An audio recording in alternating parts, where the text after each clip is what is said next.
정치, 경제, 교육, 건강, 복지 등 여러 가지 기준을 가지고 142개국의 삶의 질을 평가했습니다. 2014년도의 결과를 보면 1위 노르웨이, 2위 스위스, 3위 뉴질랜드입니다. 그리고 미국은 10위이고 독일은 14위, 한국은 25위였습니다. 아시아 국가만을 두고 보면 한국은 싱가포르, 홍콩, 일본, 타이완에 이어서 5번째로 살기가 좋은 나라였습니다. 여러분, 이런 질문을 한번 해봅시다. 이런 평가에 따라서 살기가 좋은 나라라면 그 나라에 사는 사람들은 정말 행복할까요? 예를 들어 탈북자들은 주로 TV 드라마를 통해서 남한 사회를 처음으로 접한다고 합니다. 그러다 보니 이들은 남한에 대한 환상을 가지고 있습니다. 그래서 남한에 오기 위해서 목숨을 걸고 탈출을 감행합니다. 그러나 여러분, 남한 현실은 어떻습니까? 요즘 한국의 젊은이들 사이에서는 헬조선이라는 단어가 사용이 됩니다. 헬이라는 말은 영어로 지옥이라는 뜻입니다.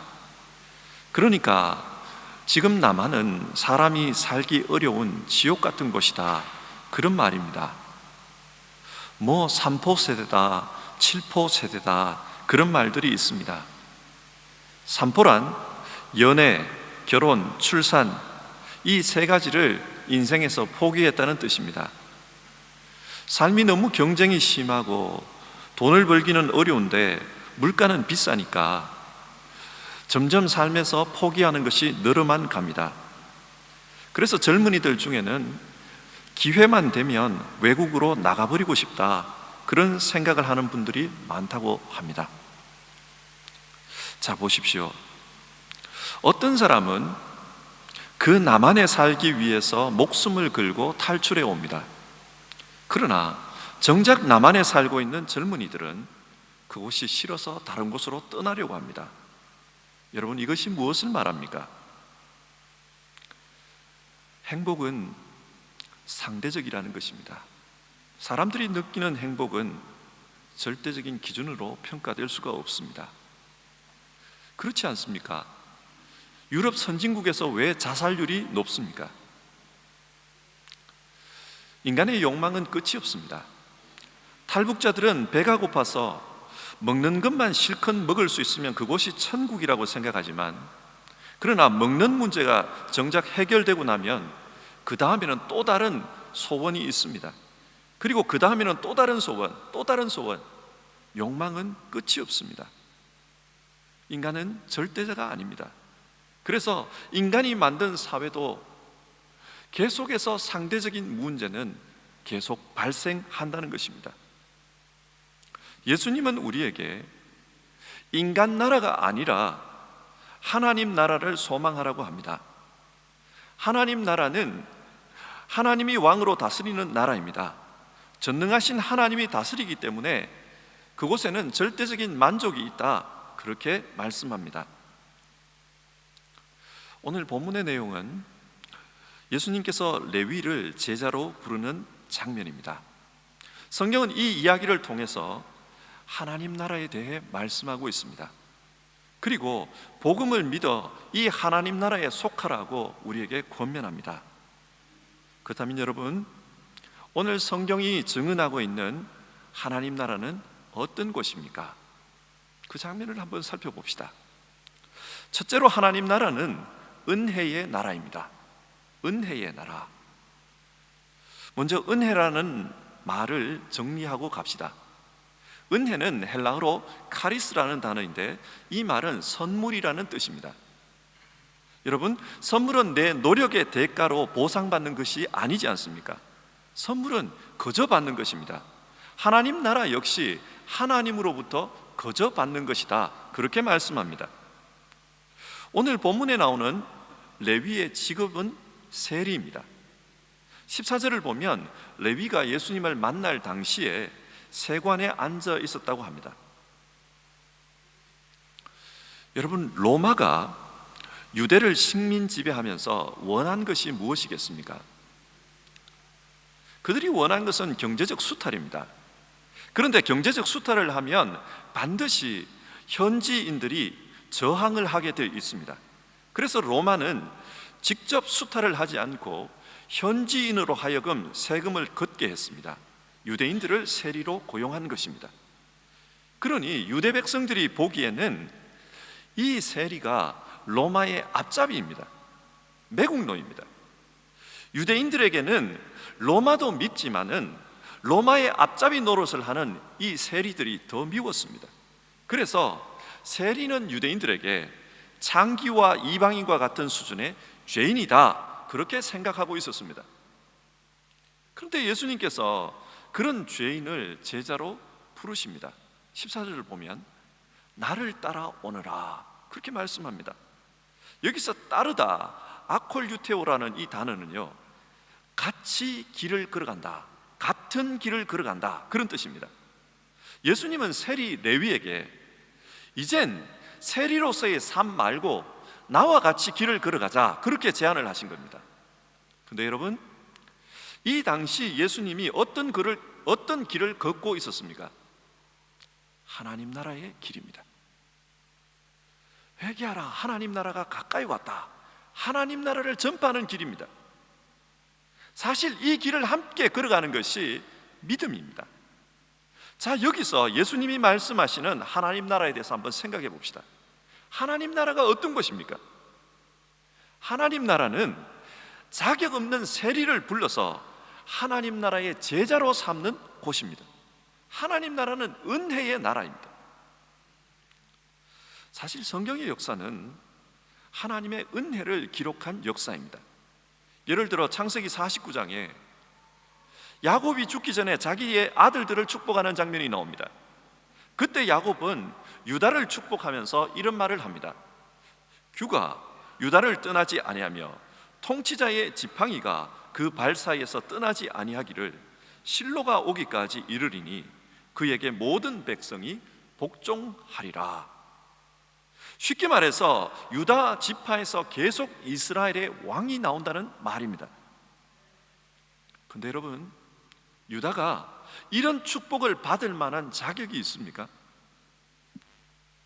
우선 유다는 맏아들이 아닙니다. 고대 사회는 맏아들이 왕위를 이어가고 있었기 때문에 유다에게서 이스라엘의 지도자가 나온다는 것은 의외입니다. 또 창세기 39장을 보면 유다의 후손 베레스와 세라는 근친상간에 의해서 태어난 자손입니다. 관계가 좀 모호합니다. 베레스에게 유다는 아버지이면서 동시에 할아버지입니다. 이것은 고대 사회에서 큰 조롱거리입니다. 한번 비교를 해봅시다.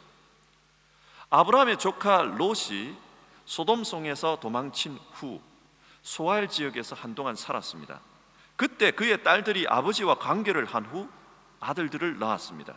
그들이 바로 모압과 암몬입니다. 여러분, 훗날 이스라엘 민족이 얼마나 모압과 암몬을 무시합니까?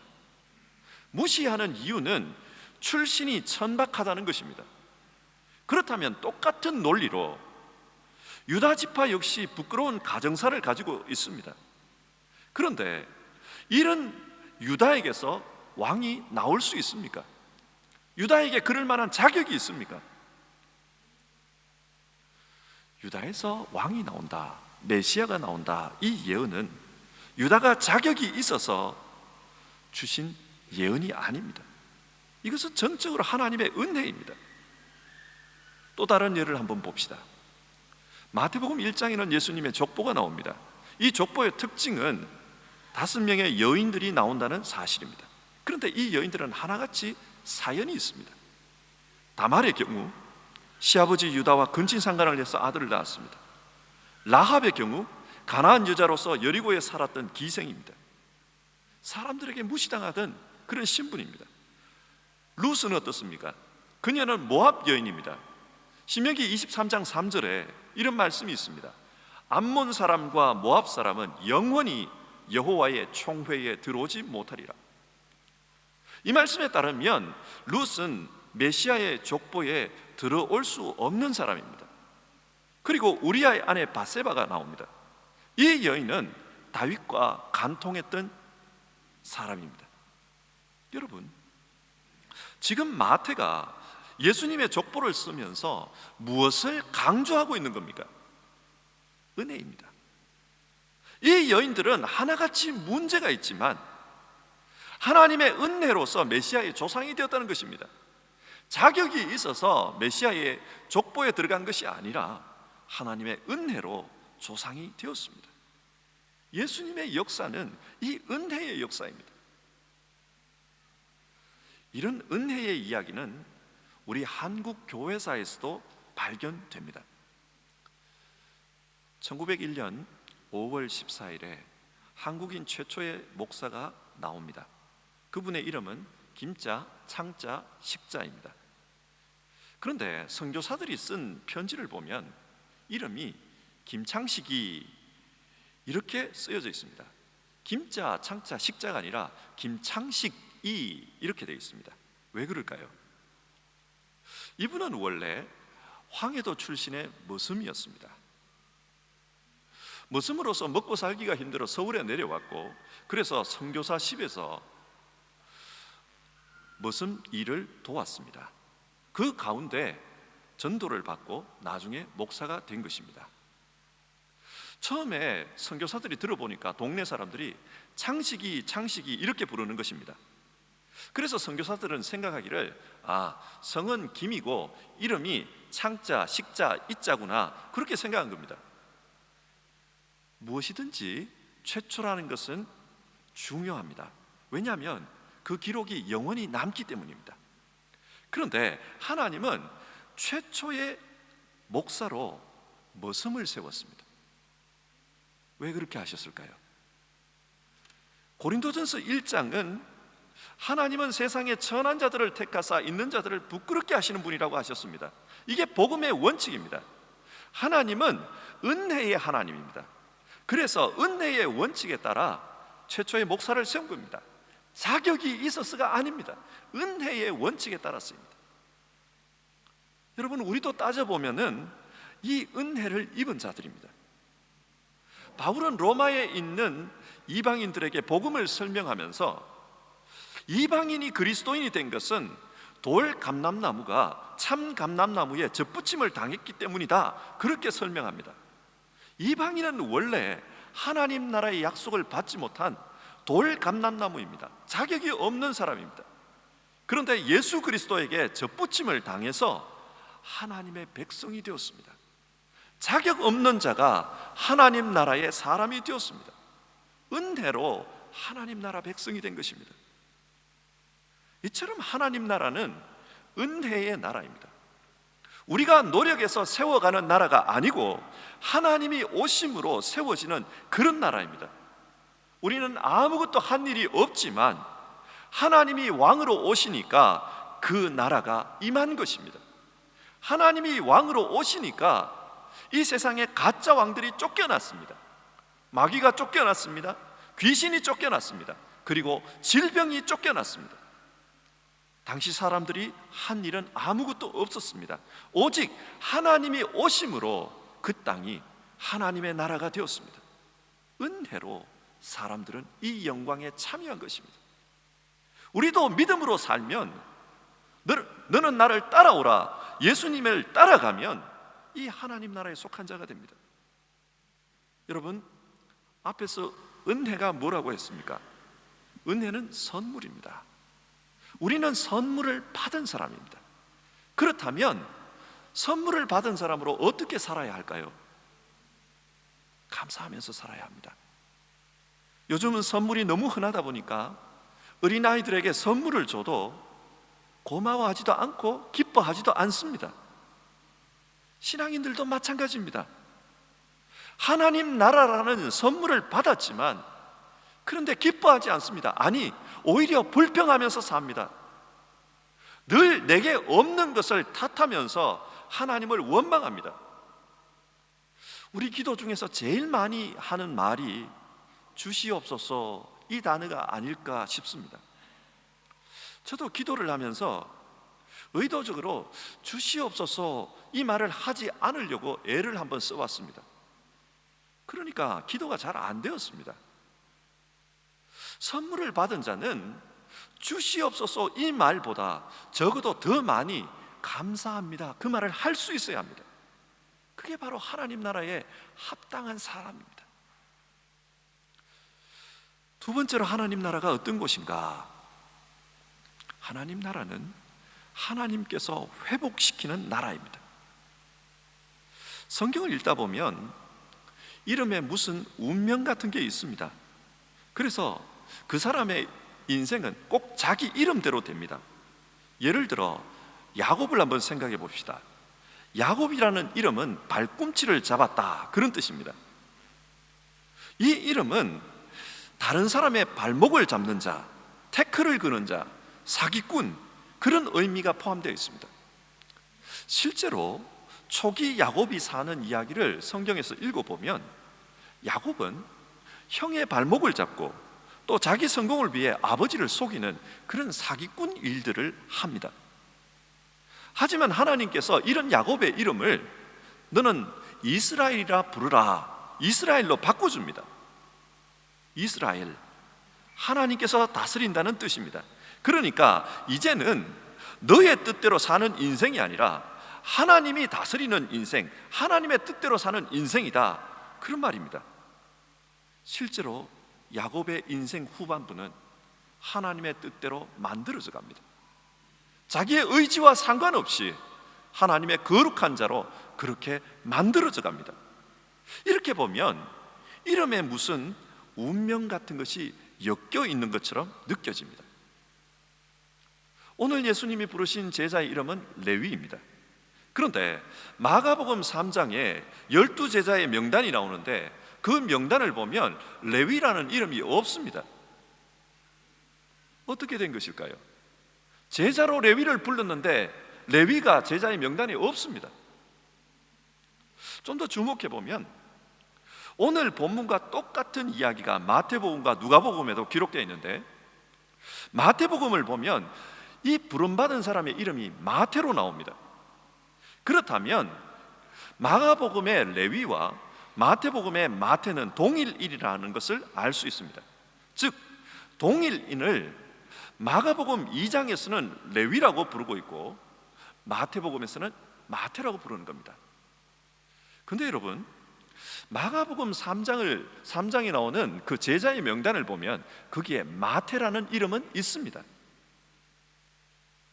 그러면 마가복음 3장에 가서 마태라고 부를 것을 왜 굳이 2장에서는 마태라고 부르지 않고 레위라고 부르고 있는 것일까? 그런 질문이 생깁니다. 처음부터 마태라고 부르면 읽는 사람들이 좀 덜 헷갈릴 텐데 왜 그렇게 했을까? 성경은 하나님의 영감으로 기록된 책입니다. 그러므로 2장에서 레위라고 부르는 데는 뭔가 이유가 있을 것입니다. 레위라는 이름을 좀 더 깊이 한번 생각해 봅시다. 레위, 연합이라는 뜻입니다. 어떤 면에서 연합인가? 레위라는 이름은 제사장을 통해서 그 의미가 성취됩니다. 여러분 제사장들이 하는 일이 연합하는 일 아닙니까? 하늘의 하나님과 이 땅에 있는 백성을 연결해서 하나로 연합하는 일을 하는 사람들이 제사장 아닙니까? 깨어진, 죄로 말미암아 깨어진 하나님과의 관계를 예배를 통해서 회복하는 사람들이 제사장 아닙니까? 그렇게 보면 연합이라는 이 이름은 제사장에 의해서 구현이 되었습니다. 그리고 이 레위인들에게는 특권이 있었습니다. 그것은 하나님께 드려진 제사 음식을 자기들도 같이 먹을 수 있다는 것입니다. 레위인은 하나님의 것으로 먹고 살 수가 있습니다. 다시 말해서 하나님께서 자기 음식으로 레위인을 먹여 살립니다. 하나님께서 책임지는 사람들입니다. 그런데 지금 세관에 앉아있는 이 레위는 무슨 행동을 하고 있는 겁니까? 그는 돈을 벌기 위해서 세리가 되었습니다. 그리고 돈을 벌기 위해서 노력하다 보니까 이스라엘과 하나님 사이를 불화하게 만들었습니다. 이 사람은 사람과 사람 사이의 관계를 깨는 그런 사람이지 화합하는 사람이 아닙니다. 원래 레위는 하나님과 이스라엘 백성을 묶어주는 사람이지만 이 사람은 지금 세금 수탈을 통해서 깨어놓고 있습니다. 그는 자기 이름답지 못하게 인생을 살고 있는 겁니다. 오늘 본문은 이것을 환자라고 부릅니다. 17절을 보십시오. 건강한 자에게는 의사가 쓸데없고 병든 자에게라야 쓸데있느니라. 여기서 병든 자가 누구인가? 레위를 가리킵니다. 어떤 의미에서 레위가 병들었다는 말인가? 자기답지 못한 인생을 살고 있다는 겁니다. 성경이 오늘 레위라는 이름을 부각시키는 이유를 생각해야만 합니다. 레위는 자기답지 못한 인생을 살고 있다는 거예요. 원래 레위는 하나님이 주시는 음식으로 살 수 있습니다. 하나님을 의지하면서 살아야 합니다. 그러나 이 사람은 하나님을 의지하지 않고 로마를 의지합니다. 물질을 의지합니다. 그 물질 때문에 지금 매국노로서 살아가고 있는 겁니다. 예수님께서는 나는 의인을 부르러 온 것이 아니라 죄인을 부르러 왔다, 그런 말씀을 합니다. 여기서 죄인은 레위입니다. 여러분, 죄가 뭡니까? 죄는 헬라어로 하마르티아라는 단어인데 이 단어의 뜻은 화살을 쏠 때 화살이 관역에서 벗어나는 것을 의미합니다. 목표에서 벗어난 겁니다. 레위의 원래 목표는 하나님과 사람을 연합시키는 것입니다. 그런데 지금 이 레위의 삶은 하나님과 사람을 분리시켜 놓고 있습니다. 불화하게 해놓았습니다. 그래서 이 사람은 죄인입니다. 예수님은 이 죄인을 치유하러 오셨다, 그렇게 말씀하고 있습니다. 15절을 한번 보십시오. 이 사람이 예수님을 만났습니다. 그리고 그 다음에 어떻게 되었는가? 이분이 예수님을 자기 집에 초대합니다. 식사를 대접합니다. 그리고 그때 다른 세리들도 또 다른 죄인들도 많이 초청을 했다고 합니다. 그래서 예수님과 이 죄인들 사이에 연합이 이루어지도록 다리를 놓아줍니다. 15절을 보면 예수님의 이 식사하는 장면을 함께 앉았다, 우리말 성경은 그렇게 표현하는데 헬라어로 보면은 같이 비스듬히 누웠다, 이런 뜻입니다. 로마 시대의 영화를 보면요, 사람이 식사를 할 때 소파 같은 곳에 비스듬히 누워서 음식을 먹는 것을 볼 수 있습니다. 그런데 그 자세로 음식을 먹는 사람들은 굉장히 친밀한 관계의 사람들입니다. 다시 말해서 예수님께서 지금 비스듬히 누워서 음식을 드신다는 것은 이 죄인들과 굉장히 친밀한 상황을 연출하고 있다는 사실입니다. 여러분, 이 죄인들이 어떻게 하나님과 하나가 될 수 있습니까? 어떻게 연합하게 되었습니까? 레위를 통했습니다. 그러니까 레위는 예수님을 만난 이후에 자기 이름의 원래 뜻대로 죄인과 하나님을 연합시키는 그런 일을 하고 있는 것입니다. 하나님 나라가 어떤 나라입니까? 여기서 볼 때 하나님 나라가 어떤 나라입니까? 하나님 나라는 회복시키는 나라입니다. 인간의 자아를 회복시킵니다. 자기를 자기답게 회복시키는 나라입니다. 크게 보면 하나님 나라는 에덴의 회복과 연관이 있습니다. 창세기는 처음 하나님 나라의 비전을 에덴 동산을 통해 소개합니다. 그런데 그 에덴이 깨져버리고 맙니다. 가시가 나고 엉겅퀴가 돋습니다. 하나님이 만드신 이 세상이 죄와 악으로 가득 차듯이 말입니다. 그래서 고통이 생겨납니다. 그런데 예수님께서 오셔서 이 세상을 회복하십니다. 죄를 제거하시고 고통을 치유하십니다. 그래서 하나님 나라를 회복하십니다. 그런 맥락에서 성경을 보면요, 예수님께서 사람을 부르시고 그 사람에게 원래의 소명대로 회복하시는 것을 여러 곳에서 볼 수 있습니다. 예를 들어 베드로는 고기 잡는 어부였습니다. 그러나 그를 부르시면서 너는 이제부터 사람 낚는 어부가 될 것이다, 그렇게 말씀합니다. 하나님의 가지신 목적은 너는 고기 잡으면서 사는 사람이 아니라 사람 잡으면서 사는 사람이다, 그것입니다. 베드로의 소명을 회복시킵니다. 바울을 보십시오. 바울은 율법을 연구하고 그것을 사람들에게 가르치는 바리새인이었습니다. 그래서 바리새 종교법에 따라 사람들을 훈계하는 것, 그것을 자기 인생의 목표로 생각했습니다. 그러나 하나님이 계획하셨던 바울의 원래 목적은 그게 아니었습니다. 율법을 통해 예수가 그리스도라는 것을 이방인들에게 증명하는 것, 그게 하나님께서 바울을 향해 가지셨던 목적이었습니다. 바울은 그것을 몰랐습니다. 그래서 교회를 박해하고 율법을 쫓아 살았습니다. 그러나 그가 예수님을 만난 후 자기 인생의 목적을 깨달았습니다. 그래서 나는 이제부터 지금까지 살아온 내 인생을 배설물로 여긴다, 그렇게 선언을 합니다. 예수님은 바울을 회복시켰습니다. 그래서 바울은 나중에 나의 나된 것은 하나님의 은혜라고 말을 합니다. 여러분, 하나님 나라가 뭡니까? 하나님의 나라는 우리를 회복하는 나라입니다. 오늘 우리는 어떻습니까? 오늘 우리는 하나님이 만드신 목적대로 살아가고 있습니까?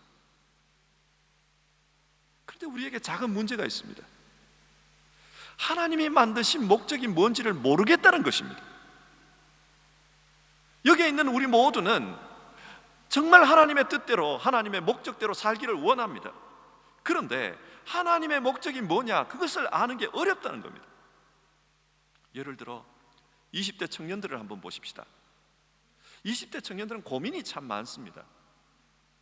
대학에서 전공을 선택할 때, 또 졸업 이후에 직장을 선택할 때 하나님의 뜻이 뭘까, 그런 고민을 합니다. 하지만 그 고민의 결론이 쉽게 나지가 않습니다. 여러분, 하나님의 뜻을 어떻게 알 수가 있을까요? 나를 향해 가지고 있는 원래 목적이 뭔지 어떻게 알 수가 있을까요? 오늘 성경에 답이 있습니다. 오늘 성경을 보면 하나님 앞에 갔을 때 하나님의 뜻을 압니다. 예수 그리스도를 만났을 때 하나님께서 가지고 계시는 원래의 뜻이 뭔지를 압니다. 중요한 것은 예수 그리스도를 만나는 것입니다. 그분을 만나면 하나님께서 내게 가지신 뜻이 무엇인지를 알 수 있습니다. 진짜 회복의 삶을 살기 원한다면 그분을 만나야 합니다. 이게 중요합니다. 그렇게 만나면 우리 인생에서 회복이 일어납니다.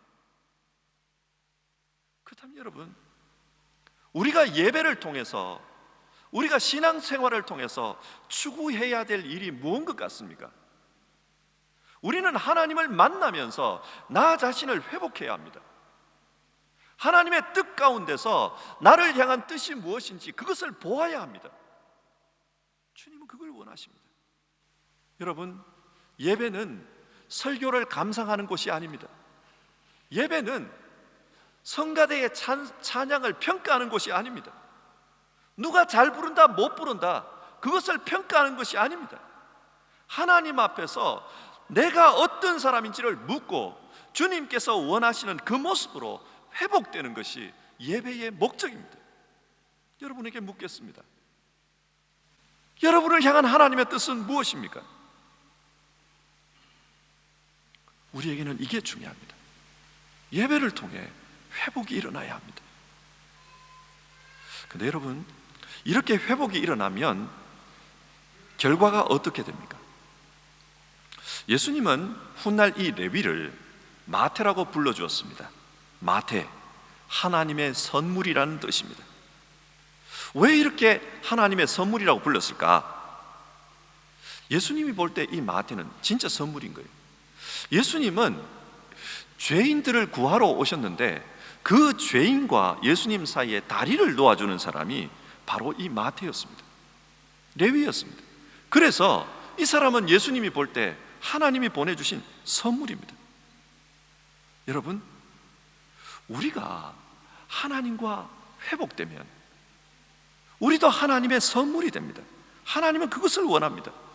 다른 사람들이 볼 때에도 저 사람은 하나님께서 우리를 위해 보내주신 선물이다, 저 사람 때문에 우리에게 은혜가 있고 저 사람 때문에 우리에게 감사할 일들이 있다, 그런 일들이 일어나는 겁니다. 하나님은 우리에게 그걸 원합니다. 참된 회복이 일어나면 그렇게 변해집니다. 말씀을 맺겠습니다. 서두에서 말씀드린 것처럼 사람들이 원하는 나라는 자기가 원하는 뜻이 이루어지는 그런 나라입니다. 사람들이 살고 싶어하는 나라는 내가 원하는 것이 있는 그곳입니다. 그래서 내가 원하는 것을 찾아 노력하다 보면 세리 레위처럼 때론 남에게 고통을 주고 이기적인 모습으로 살아가기가 쉽습니다. 여러분 보십시오. 세상은 분명히 과거보다 현재가 더 발전했습니다. 그런데 과거와 현재를 비교했을 때 과거보다 과연 오늘날이 더 살기 좋아졌다고 말할 수 있습니까? 왜 시대는 더 발전하는데 고통받는 사람의 숫자는 줄어들지 않는 것입니까? 주님은 하나님 나라의 사람이 되라고 합니다. 사람들이 원하는 그런 나라의 사람이 아니라 하나님 나라의 사람이 되라고 합니다. 하나님 나라는 하나님이 다스립니다. 하나님이 다스리기 때문에 그 나라는 복됩니다. 나 자신도 복되고 남도 복되게 하는 나라입니다. 그래서 우리 서로가 서로에게 하나님의 선물이 되는 그런 나라입니다. 여러분, 우리 모두 하나님 나라에 대한 소망을 가져봅시다.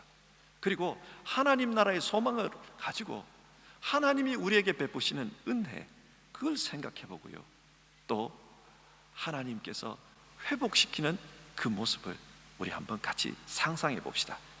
찬송가 310장 우리 1절과 2절 같이 부르고요, 잠시 기도하는 시간 가지겠습니다.